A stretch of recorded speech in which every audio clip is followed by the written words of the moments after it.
ये बजट चुनाव अगले साल लोकसभा का चुनाव होगा 2024 में।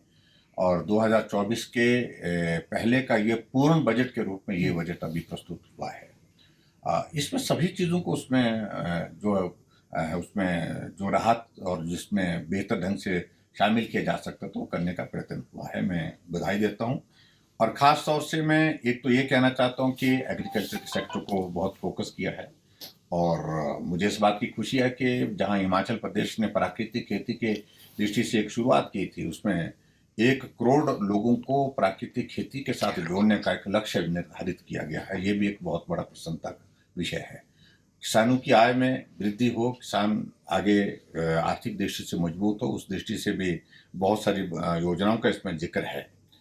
और दूसरी बात, जो एक चीज़ खास तौर से इसमें जो ग्रीन ग्रोथ के रूप में इसमें कही गई है, वो एक बहुत महत्वपूर्ण एक पार्ट है। मुझे लगता है कि उस दृष्टि से पूरे देश भर में जो जो बिल्कुल फोकस है कि हमारा डेवलपमेंट का मॉडल होना क्या चाहिए, उस पर प्रधानमंत्री जी ने काम करते हुए आगे बढ़ करके काम किया है। और उसी तरह से मैं 3-4 चीज़ों का इसमें जिक्र करना चाहूँगा।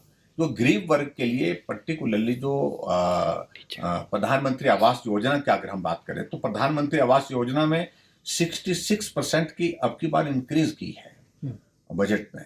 और वो लगभग जो है वो 79,000 करोड़ यानी कि 79,000 करोड़ रुपए का जो उसमें बजट प्रोविजन किया है। ये भावना कि कोई भी व्यक्ति भारत का बिना घर के नहीं होना चाहिए।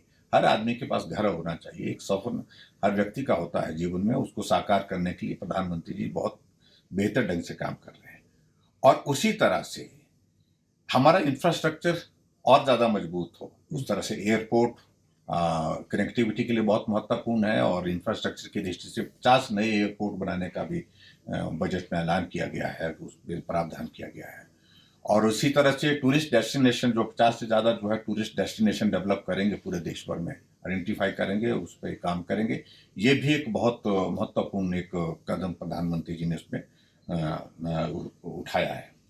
और उसी तरह से मैं ये भी देख रहा था उसमें कि हमारे जो विशेष तौर से मिलेट को, जो हमारा मोटा अनाज जिसको हम बोलते हैं, जो आज की तारीख में जिसकी हम महसूस करते हैं कि उसकी कमी उस फील्ड में ज़्यादा फोकस नहीं होकर के हम किसी और दिशा में चल पड़े। एग्रीकल्चर सेक्टर में जो है उसकी प्रोडक्शन और उसकी ठीक तरह से हम खेती कर सकें, उसके लिए फोकस होकर के इस बजट में प्रावधान करने के लिए जो एक बात कही गई है। और उसी तरह से फार्मा सेक्टर में नए इनिशिएटिव्स के साथ वो काम करने की दृष्टि से एक बड़ी पहल है। और उसी तरह से मैं इस बात को भी मैं कहना चाहूँगा कि जहाँ जो मेडिकल कॉलेजेस हैं, तो मेडिकल कॉलेजेस में ऑलमोस्ट सभी जगह इस तरह से एक संभावना उसमें निकल आई है कि नर्सिंग कॉलेजेस भी उसमें शामिल होंगे, जिसमें हिमाचल में हमारे 6 मेडिकल कॉलेज गवर्नमेंट सेक्टर में है। कुछ जगह हमारी नर्सिंग कॉलेज शुरुआत हो गई है, लेकिन कुछ जगह भी शुरू होना है। तो उसमें आने वाले समय में हमारे लिए एक बहुत बड़ी एक मदद ये भी हो जाएगी, जो नर्सिंग कॉलेज जो है वो मेडिकल कॉलेज के साथ में खुल पाएंगे। ये भी एक बहुत बड़ी एक हमारे लिए, हिमाचल प्रदेश के लिए एक बहुत बड़ी एक उपलब्धि रहेगी उस दृष्टि से। रेलवे के सेक्टर में भी बहुत बड़ा एक बजट का प्रोविजन किया है। 2.4 लाख करोड़ का जो है उसमें बजट प्रोविजन किया है। उसमें उम्मीद करते हैं कि हिमाचल जैसे छोटे प्रदेश में, हालांकि पहाड़ी प्रदेश है, यहाँ रेलवे नेटवर्क को आगे बढ़ाने के लिए कठिनाई तो है, लेकिन फिर भी उसके बावजूद उस फोकस को भी इसमें मैं उम्मीद करता हूँ कि जो हमारे ऑन गोइंग प्रोजेक्ट्स है उनको हम पूरा करने की स्थिति में और आगे बढ़ाने की स्थिति में हम इसमें निश्चित रूप से उसमें हो पाएंगे।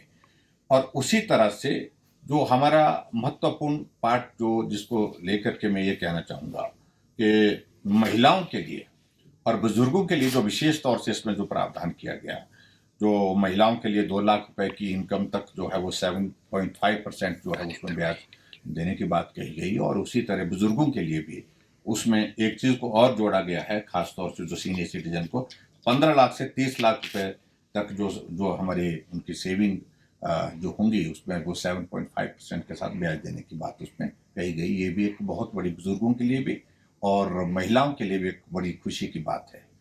और सबसे बड़ी बात इसमें जो टैक्स स्लैब में अब की बार बहुत बड़ा चेंज किया, नया टैक्स स्लैब इंट्रोड्यूस किया। 3 लाख रुपए तक कोई भी टैक्सेस उसमें नहीं होंगे, और 6 लाख से 3 लाख से 6 लाख तक जो है 5% है, और उसके बाद 6 लाख से 9 लाख तक 10% है, और 9 लाख से 12 लाख तक जो है वो 15% है, और 12 लाख से 15 लाख तक 20% है, और उसी तरह से 15 लाख से ऊपर के बाद फिर उसके बाद 30% जो है वो टैक्स का एक नया स्लैब जो पूरा बनाकर चलती है। उससे पूरे देश के करोड़ों लोगों को बहुत बड़ी राहत मिली है। मैं समझता हूँ कि हमसे जुड़े रहने के लिए हमारे YouTube चैनल को सब्सक्राइब करें और नई वीडियो की नोटिफिकेशन के लिए बेल आइकॉन को दबाएं।